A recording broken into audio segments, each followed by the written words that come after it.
sitting and playing into this vast expanse of desert, unimpeachably and starkly beautiful, completely embracing of all sound. I have no idea what I was thinking there, but it seems like in that moment I found a good spot to sit and be still. To be honest, there is a peace of mind that comes with this kind of stillness, practicing in nature like that. And for this, I will forever be grateful to my mentor, Steve Lacy, my late teacher and my single greatest musical inspiration. I remember complaining to him once that I couldn't find a place to practice due to the thin walls of my city apartment. He suggested I go find a tree. I told him I had already tried that, and that each time I'm whisked off by the police or some other disgruntled person, to which Lacy replied in his classic deadpan voice, "Well, it seems like you haven't found the right tree yet." I guess in many ways I'm still looking for that tree. This is Nat Mugavero, an incredibly important teacher to me and many others in my musical community, and someone with whom I've shared many hours of playing for all different kinds of unwitting audiences in nature. Here we are playing in front of a train to practice what Nat refers to as not playing. Nat teaches an attitude of allowing, to relinquish some or maybe even all control over the sounds we make. So perhaps the music can take us into an area he sometimes called the I don't know.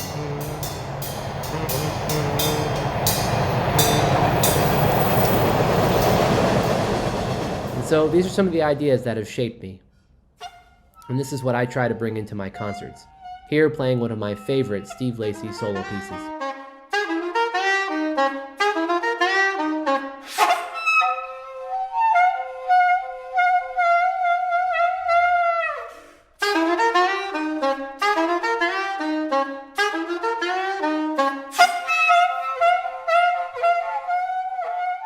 Here working out on a rhythmic vamp for a piece from my album Da Fe, which I'll talk a little bit more about later.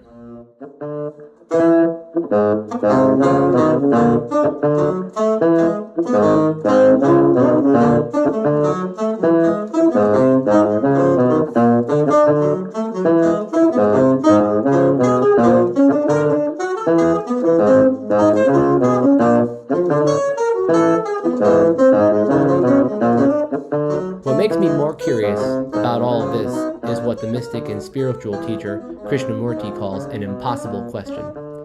Can stillness be found within sounds, which are fleeting and constantly in motion? Can a sound ever stand still? I kind of stumbled onto this question when I was invited by the visual artist Troy Hagenbart to compose a piece for his stop-motion animated short called Chromatic Object in a Room. This brief collaboration allowed me to see what I was hearing.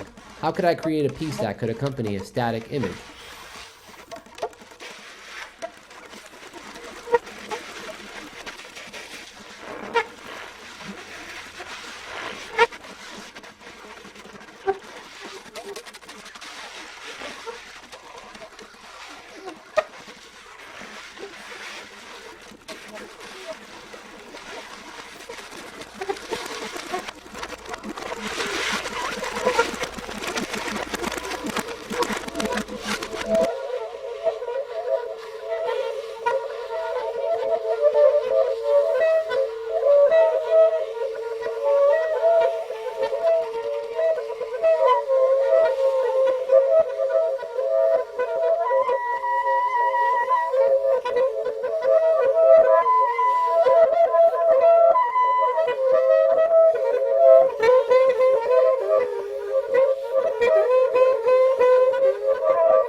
This work led to a series of solo compositions that explore the intersection between repetitive, melodic, and rhythmic ideas as refracted through the particular textures I was finding on the saxophone.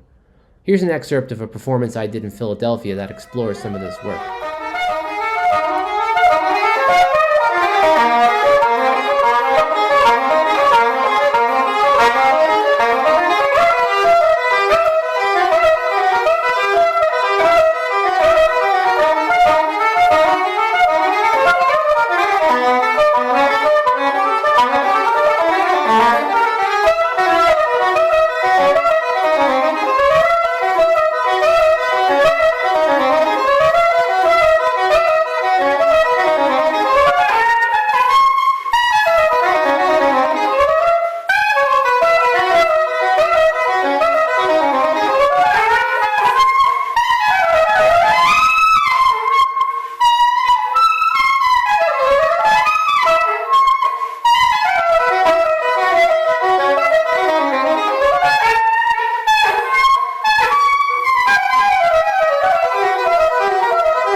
Around the time I was finding a more exploratory sound as both a composer and improviser, I also began to explore outside the arts for guidance into the spiritual questions around emptiness, stillness, and motion, all of which loomed large in my work.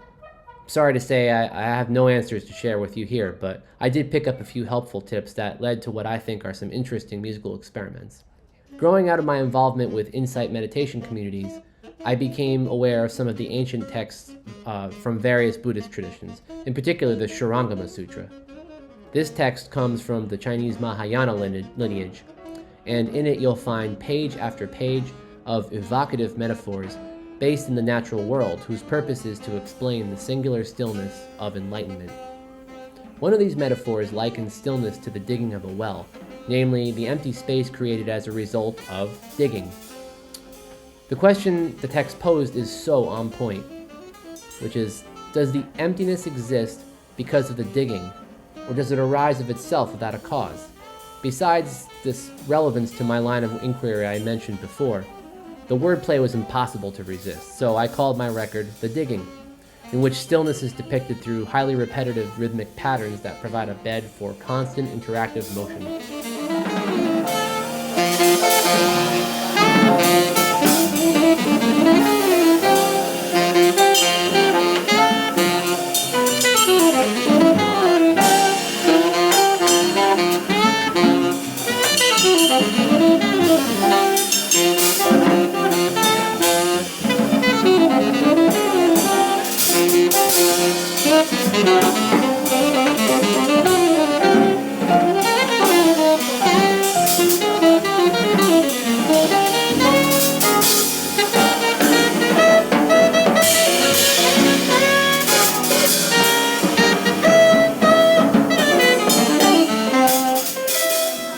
My study of the Shurangama Sutra resulted most profoundly in an hour-long work I composed for string quartet and animations, one that I describe in this promotional video I put out when the work was publicly released.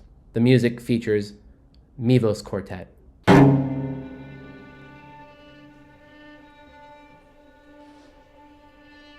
My name is Dan Blake. I'm a composer and saxophonist, and my newest composition is called The Dust Moves, which is a piece for string quartet, saxophone, and animations that I created.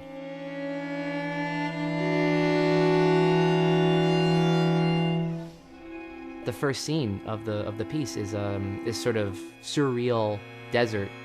You have a landscape with a sun that's moving and flickering very quickly, yet the sky behind the sun is completely still.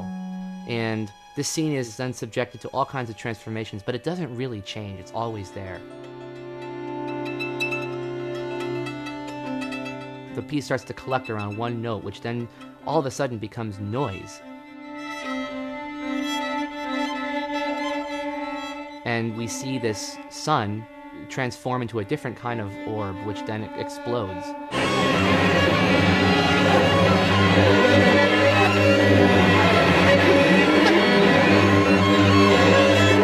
The allegory of The Dust Moves is actually a Buddhist metaphor where one of the Buddha's disciples, he perceived enlightenment as the reflecting particles of dust in a door frame, and the sun shines through this crack in the door. The dust is moving around, but yet there's empty space surrounding all that dust, which is absolutely still. You know, how can we pay attention to the space around the dust?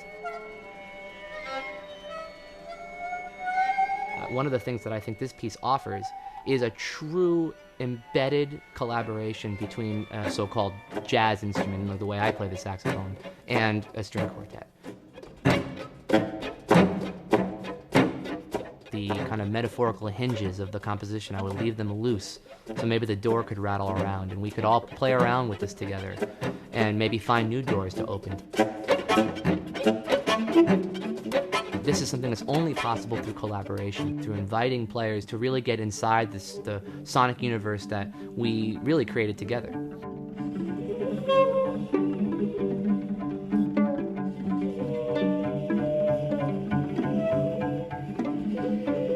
I hope that if someone were to kind of walk into a room and the piece was just happening, that there would be a question, why? Why these images? What is the connection between the images and the music? And I would also hope that my own conviction that these two things do in fact belong together would convey a sense of purpose. And the strength of that conviction would, in a sense, carry the day.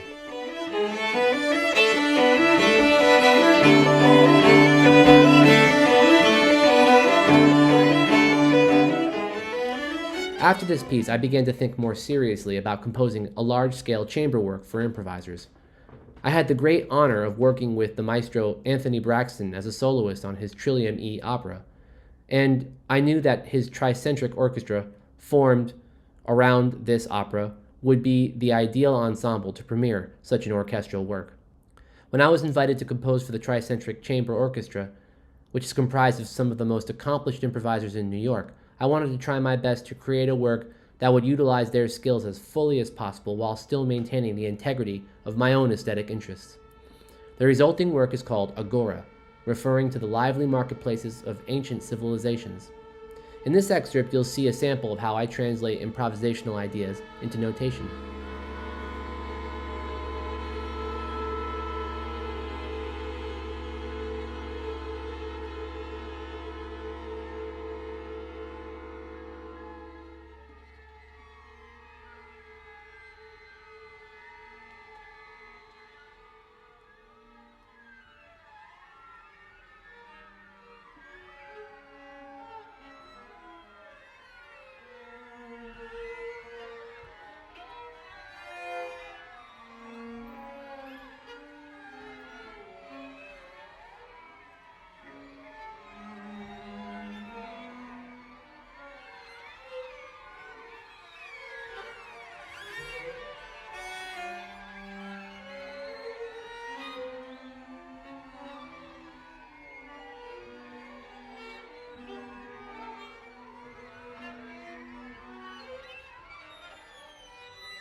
Throughout this period, I became increasingly involved with an organization called Buddhist Global Relief, founded by the world-renowned American monk and scholar, Venerable Bhikkhu Bodhi. BGR puts compassion into action by funding projects that address hunger and malnutrition in some of the poorest communities in the world. And my engagement with BGR and other activist groups, such as the Poor People's Campaign, has impacted me greatly. I've begun to think about the ways music emanates outward through sound, but also as a way to build community for the benefit of others.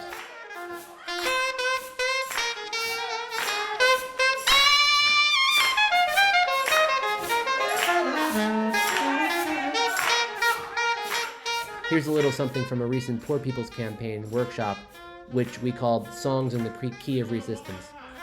A version of the movement song Rich Man's House I've played in the streets before with the great vocalist, activist, organizer, and my fellow co-coordinator of the Arts and Culture Committee in the New York State Poor People's Campaign, Jamel Coy Hudson.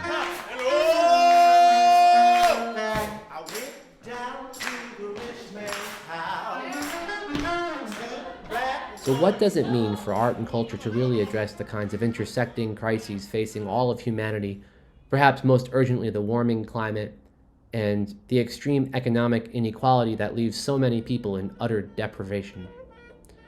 A few years ago, I read a really wild novel written in the 1930s by Elias Canetti called Autodafé, which inspired me to think about these crises and the way they reflect in personal struggle.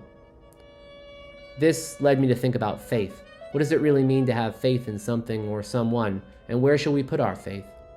And so I decided to call the album I was writing Dafé, of faith. The album is an interesting one because it was written before but released after the emergence of the COVID-19 pandemic. One of the pieces on this album, Pain, deals with the profound loss we all have to experience as humans, which I initially thought of in a wider sense as we grapple collectively in one way or another with various kinds of societal upheaval. But then, the more intimate and personal loss everyone experienced during the pandemic came into sharp relief, when so many of us lost loved ones and experienced a wide range of serious challenges to our personal lives. Returning to the theme of stillness, I allude to the harmonies from one of my favorite compositions, that is Morton Feldman's Rothko Chapel, which was dedicated to the iconic painter Mark Rothko, an artist that to me is synonymous with spiritual stillness. The music features Jeff Williams on drums, Dmitry Yashenko again on bass, and Carmen Staff and Leo Genovese on synthesizers.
I want to conclude with my most recent project, composed during the height of the pandemic, when collective uncertainty, anger, and fear was at its highest in recent memory.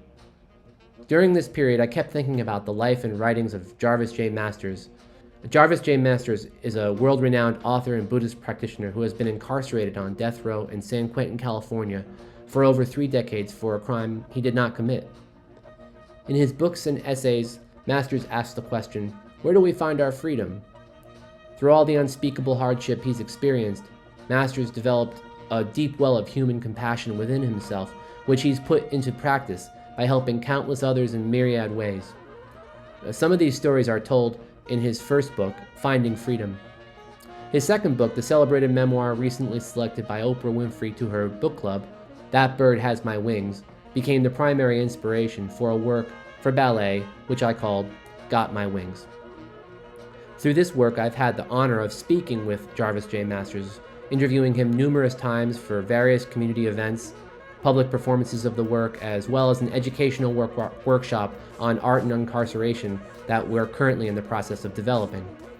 Here's an excerpt of the first movement of Got My Wings, scored for live saxophone and electronics, as well as pre-recorded electroacoustic ensemble, which I produced myself.